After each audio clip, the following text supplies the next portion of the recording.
मोहतरम नाजरीन, फिरोज यमन का एक मशहूर डाकू था। वो आते जाते काफिलों को लूटता था। वो मजाहमत करने पर जान से मार डालता।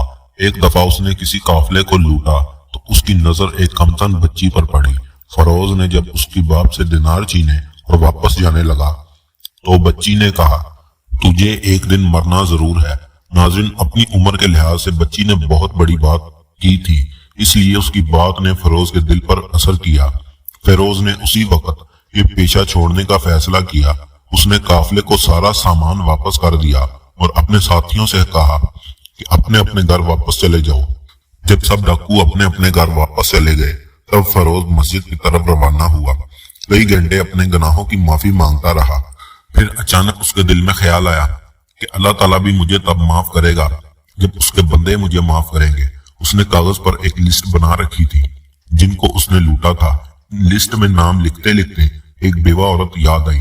नाजरीन, फिरोज के पैरों तले से जमीन निकल गई और भागता हुआ उस बेवा औरत के घर गया, मगर अब वहां घर के दरवाजे पर एक ताला लगा हुआ था। पूछने पर किसी को भी मालूम नहीं था कि वो औरत कहाँ चली गई है। फिरोज होकर घर वापस आया। वक्त तेजी से गुजरता गया। फिरोज ने एक औरत से शादी कर ली। 2 साल बाद अल्लाह ताला ने एक उसे बेटी अता की। फिरोज ने हिम्मत न हारी और हर महीने में 2 दफा उस औरत के घर जरूर जाता। शायद वो वापस आ जाए, शायद कोई शख्स मुझे उसका पता ही बताए, मगर वो हमेशा नाकाम ही लौटता था। फिरोज के चेहरे पर हमेशा अफसुर्दगी रहती। उसकी बीवी उसे पूछती मगर वो खामोश ही रहता। एक दिन वो जुम्मे की नमाज अदा करने मस्जिद गया और खतीब साहब किसी मौजू पर खुतबा दे रहे थे। खतीब ने कहा, जना एक ऐसा कर्ज है, जिसने भी ये कर्ज लिया उसने दुनिया में ही वापस करना होगा। यह सुनते ही उसके चेहरे का रंग जर्द हो गया और जब वो घर वापस आया तो दाढ़े मार मार कर रोने लगा। कभी वो अपनी बेटी की तरफ देखता और कभी बीवी की तरफ, मगर वो कुछ भी किसी को नहीं बता सकता था। बस उसने अपनी बीवी से इतना जरूर कहा कि तुमने घर से बाहर एक कदम भी नहीं रखना और ना ही मेरी बेटी को बाहर जाने देना है। वो जब घर से बाहर किसी काम के सिलसिला में निकलता तो घर को ताला लगा कर निकलता।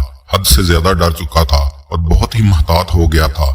इस तरह कई बरस गुजर गए। उसकी बेटी जवान हो गई। उसने अपनी बेटी के लिए एक अच्छे रिश्ते की तलाश शुरू कर दी।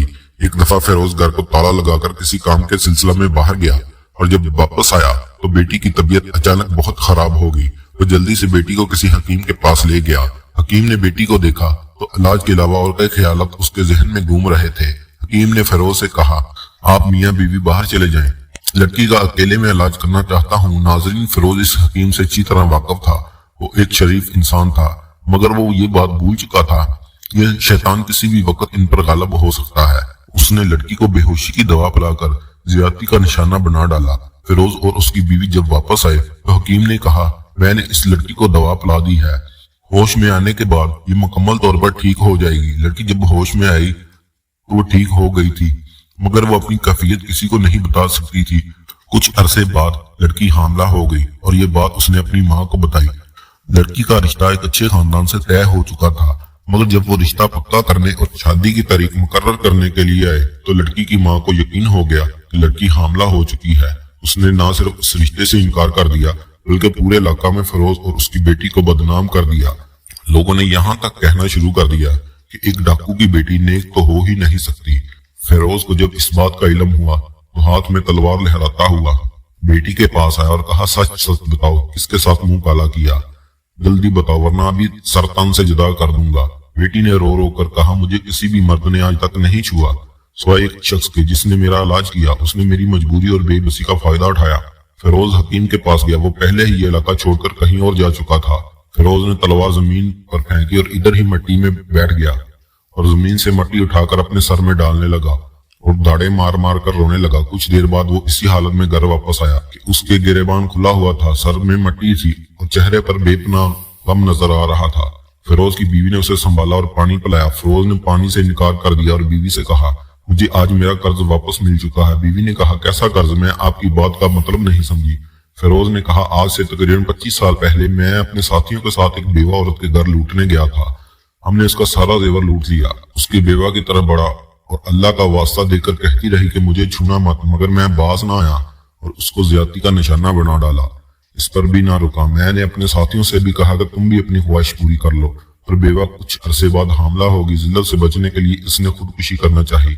یہ سوچ کر نہ کی کہ میرے پیٹ میں جو بچہ ہے اس کا کیا قصور ہے، وہ بھاگتی ہوئی شہر کے ایک مشہور عالم کے پاس آئی اور کہا ایک جھوٹ بول کر میری پردہ پوشی کر لیجیے۔ عالم نے کہا کون سا جھوٹ؟ بیوہ نے میرے باطن میں ایک ناجائز بچہ ہے جو کہ زبردستی زنا کی صورت میں وجود میں آیا ہے۔ جب یہ بچہ پیدا ہو گیا لوگ میرے پاس ضرور یہ پوچھنے آئیں گے کہ یہ کس کا ہے، میں لوگوں کو آپ کے پاس بھیج دوں گی۔ عالم نے عورت کی بے بسی دیکھ کر کہا ٹھیک ہے، تم لوگوں کو میرے پاس بھیج دینا۔ ناظرین، جب یہ بچہ پیدا ہوا علاقے کے لوگ بیوہ عورت کے پاس آئے اور پوچھا بتاؤ کس کے ساتھ منہ کالا کیا ہے۔ بیوہ نے کہا مجھ پر کوئی الزام مت لگاؤ، فلاں عالم نے مجھ سے خفیہ نکاح کیا ہوا تھا، یہ بچہ بھی اسی کا ہے، تم کو میری بات پر یقین نہیں آتا تو اس سے جا کر پوچھ سکتے۔ عالم کو کوئی اپنی اولاد نہیں تھی، اس لیے وہ لوگ قطار در قطار اس کے گھر کے سامنے جمع ہو کر اس کو مبارکباد دینے لگے۔ 2 سال تک وہ اس عورت کو خرچہ بھیجتا رہا اور یہ کہتا رہا یہ میرے بچے کا حق ہے، میں اس کی کفالت کروں۔ مگر وہ عالم اس وقت حیران ہوا جب وہ 2 سال بعد جمع شدہ دینار لے کر آئے اور کہا وہ بچہ اس دنیا میں نہیں رہا، یہ دینار آپ کی امانت ہے، آپ کا اتنا سان ہی کافی ہے کہ آپ نے میری پردہ پوشی کی۔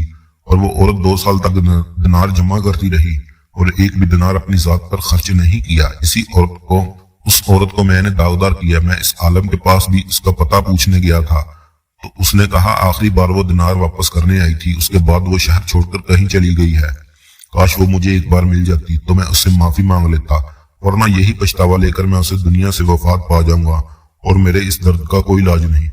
امید کرتا ہوں آج کی ویڈیو آپ کو پسند آئی ہوگی۔ اگر آج کی ویڈیو آپ کو پسند آئی ہے تو اسے لائک اور شیئر ضرور کیجیے گا اور ہمارے چینل کو لازمی سبسکرائب کیجیے گا۔ ملتے ہیں اگلی ویڈیو میں، تب تک کے لیے اللہ حافظ۔ جمع شدہ دینار لے کر آئے اور کہا وہ بچہ اس دنیا میں نہیں رہا، یہ دینار آپ کی امانت ہے، آپ کا اتنا سان ہی کافی ہے کہ آپ نے میری پردہ پوشی کی۔ اور وہ عورت 2 سال تک دینار جمع کرتی رہی اور ایک بھی دینار اپنی ذات پر خرچ نہیں کیا۔